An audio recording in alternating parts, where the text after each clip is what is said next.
പുതുച്ചേരിയിൽ മുഖ്യമന്ത്രിയായി എൻ രംഗസ്വാമി ഈ മാസം 13-ന് സത്യപ്രതിജ്ഞ ചെയ്യും.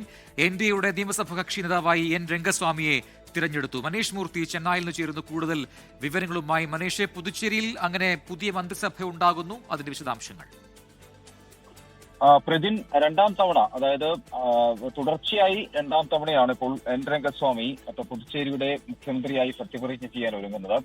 എൻആർ കോൺഗ്രസ് NDA സഖ്യത്തിലാണ്, എൻആർ കോൺഗ്രസ് നേതൃത്വത്തിൽ NDA സഖ്യത്തിലാണ് അവിടെ മത്സരങ്ങൾ നടന്നത്. എന്തായാലും 30 സീറ്റുകളിൽ 18 സീറ്റുകളുടെ ഭൂരിപക്ഷം, അതായത് എൻആർ കോൺഗ്രസും BJPയും LJKയും അതുപോലെ തന്നെ അണ്ണാ DMKയും അവരുടെ സഖ്യമായിരുന്നു പുതുച്ചേരിയിൽ ഉണ്ടായിരുന്നത്. അങ്ങനെ 18 സീറ്റുകളുടെ ഭൂരിപക്ഷത്തിലാണ്, 30 ആണ് അവിടെയുള്ള ആകെ സീറ്റുകൾ, 18 സീറ്റുകളുടെ ഭൂരിപക്ഷത്തിലാണ് എന്തായാലും പുതിയ സർക്കാർ അധികാരത്തിൽ വരുന്നത്. ഇന്നിപ്പോൾ NDA യോഗം ചേർന്ന് എൻ രംഗസ്വാമിയെ നിയമസഭാ കക്ഷി നേതാവായി തിരഞ്ഞെടുക്കുകയും ചെയ്തിട്ടുണ്ട്.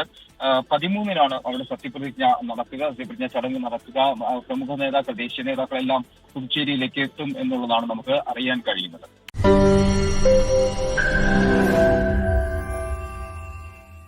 ലോകത്തെവിടെയായാലും ഏത് സമയത്തും 24 വാർത്തകളും ഓഗ്മെന്റഡ് റിയാലിറ്റി പാക്കേജുകളും എക്സ്പ്ലെയിനറുകളും വിശദമായി കാണാൻ ഞങ്ങളുടെ YouTube ചാനൽ നിങ്ങൾക്ക് സബ്സ്ക്രൈബ് ചെയ്യാം.